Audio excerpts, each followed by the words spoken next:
Finally, in the last section regarding gastritis, we'll be studying about autoimmune gastritis, the differential diagnosis, and the treatment. Autoimmune gastritis regarding the granulomatous gastritis and the different types, the gastritis in the inflammatory bowel diseases such as Crohn's and ulcerative colitis, and finally the differential diagnosis and the treatment regarding autoimmune gastritis. So firstly, if we talk about granulomatous gastritis, sarcoidosis and Crohn's disease are the most common in adults, and Crohn's being more common in younger patients too. This type of granulomatous gastritis is usually infected with infections such as spirochetes, mycobacteria, fungi, and different types of parasites. It also involves the association with Langerhans cells histiocytosis and Churg-Strauss syndrome. And this idiopathic granulomatous gastritis, which is without any causes, usually known to be due to Helicobacter pylori infection.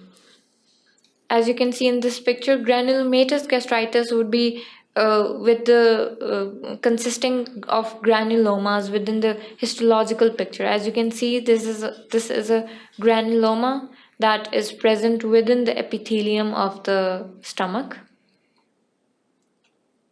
So if we talk about granulomatous gastritis, we'll be studying about two types of gastritis. One being the sarcoid gastritis.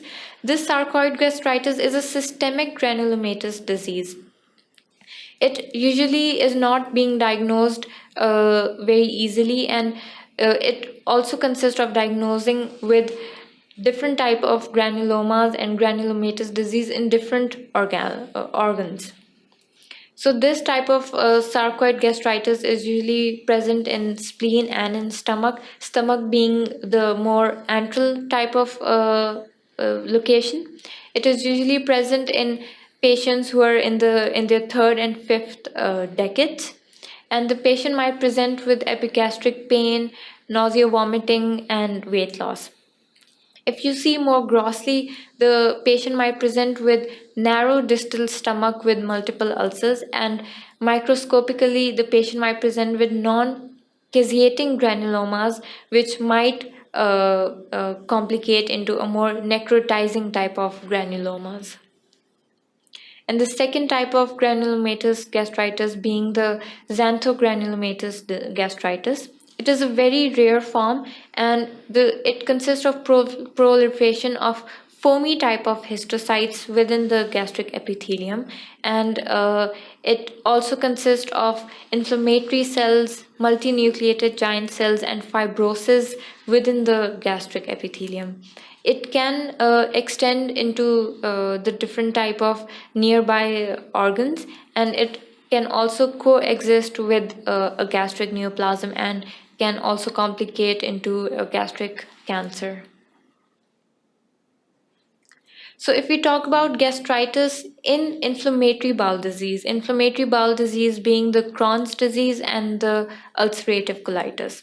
So if we talk more specifically about Crohn's disease, the patient might present with nausea, vomiting, epigastric pain, anorexia, and weight loss. If we see more grossly, the endoscopic picture might be of an antral folding thickening, antral narrowing, and shallow or deep ulcers. As you can see, there are a lot of folds within the gastric epithelium. As you can see, these different types of gastric folds. This is a picture through an endoscope.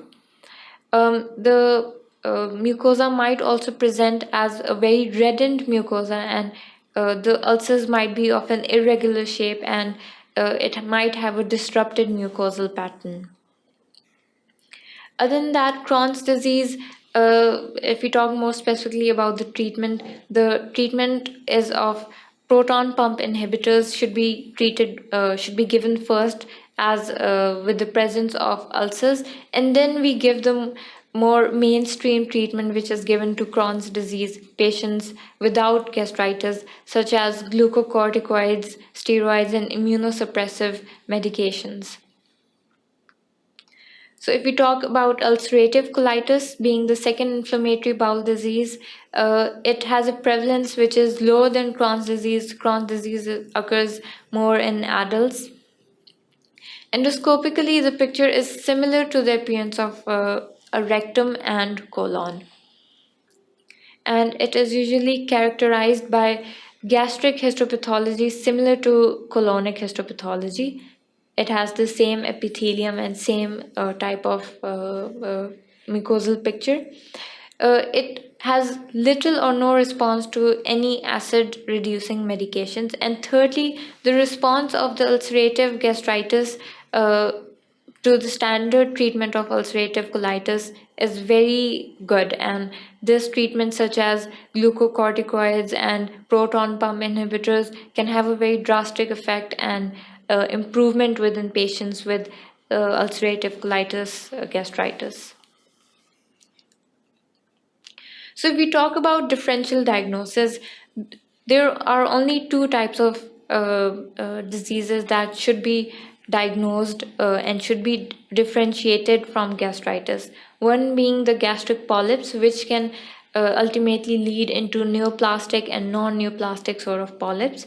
And lastly, gastric malignancy. As I've mentioned before, that the presence of cystic glands within the gastric epithelium can also cause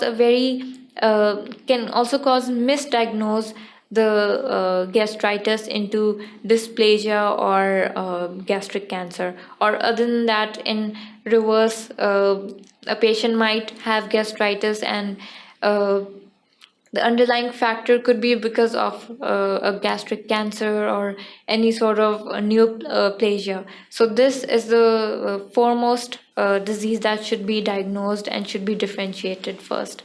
So differentiation is usually occurred with the help of endoscopy and mucosal biopsies, and with the help of reviews by different types of histopathologists and regular pathologists.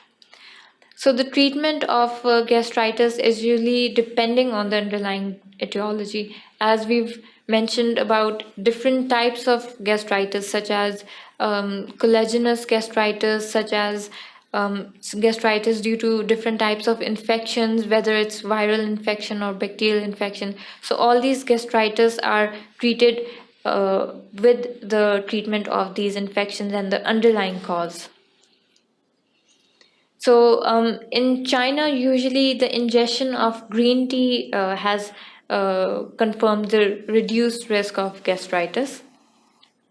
And there are different types of gastroprotective agents such as sucralfate, gefrenate, and rebapamide, which have proven to cause an improvement within patients of gastritis.